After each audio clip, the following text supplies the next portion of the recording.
Well, hello there.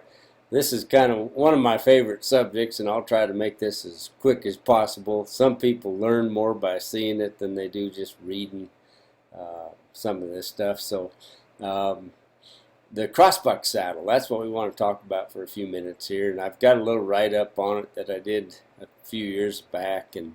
But just to kind of give you a little rundown, there's a lot of history.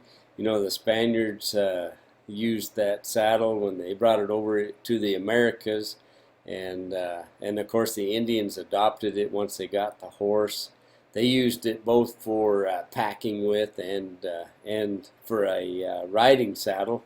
And if you go all over the world, you know, the Mongolian horse people, they use what would be considered a crossbuck saddle for both kinds of things that our Native Americans did here in the Americas. So I mean, it's got rich history, and I wanted just to use this video just to show you a little bit about some of the reasons why it's built like it is.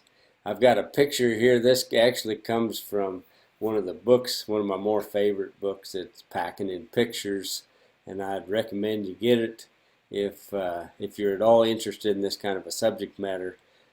This is a double-rigged saddle typically. Doesn't have to be, but I'd say 99% of them are. That just means that it has a double cinch. Some of them are tied together or are in one fashion together in one way or another. I've seen them both ways. Most of the time you just do buy them with a regular cinch that's actually woven together. So that's how that works. You can just see in this picture right here that we've got you know, two cinches here, and then they'd be connected right here in the middle, right here where my arrow is. Of course, the crossbuck name, or sawbuck, comes from the bucks at the front of the saddle and the rear of the saddle, and that's part of the tree right here. This would be the front buck and the back buck, and then we have the bars of the saddle that go right against the back of the animal. Okay, and then we have some straps that go on these things. One of the things is sawbucks or pack saddles. Typically, in our country, you're trying to keep them from moving forward, or you're trying to keep them from moving back on the animal because you can create a lot of wear. What I usually use as a guideline where I want to put that thing is the front of the bar right here should be behind the shoulder blade.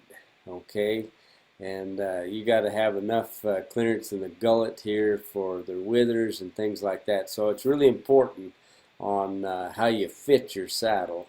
And anyway, we won't get into that too much, but just know that it is very, very important. Some of you have already experienced this kind of thing and know quite a bit about that. But let's just start at the front of the saddle and the different straps that we might have.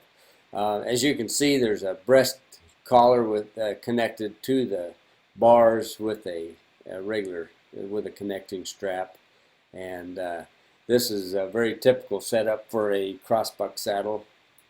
I would say we've modified most of our saddles that were set up to be crossbucks by putting another strap that either goes from right here, the breast collar, to this ring, or even to this one here, because this has a tendency to float up and get right in their throat, and it can be detrimental to their breathing. So we run a strap from here or to here in order, an actual extra strap that would keep that down on the chest of the animal so they can actually push into it like they would a collar.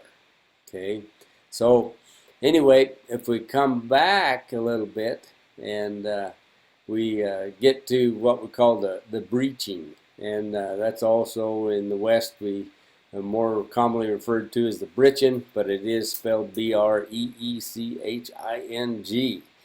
and we just cut it off with breeching. So that's just the rear. It's a rear breast collar. It's very similar to it anyway, but it goes on the hind end of the animal, and all that purpose is to keep that saddle from moving too far forward, rubbing on the withers, rubbing on the neck, rubbing on the shoulder blade. So one of the things that I have seen and experienced to a certain degree too, because I can still remember my wet behind the ears days, as they might be, but a few butt chewings from my dad, in fact, that we didn't adjust the britching well enough, especially when we were headed downhill, and that we might have sored some mules or horses in the meantime with that sort of thing. So these are all made to be adjustable for a reason. When you're headed uphill, you're going to adjust the whole saddle so that your load and saddle don't move back, and if you're headed downhill, you may have to get off and adjust each one individually so it doesn't move forward.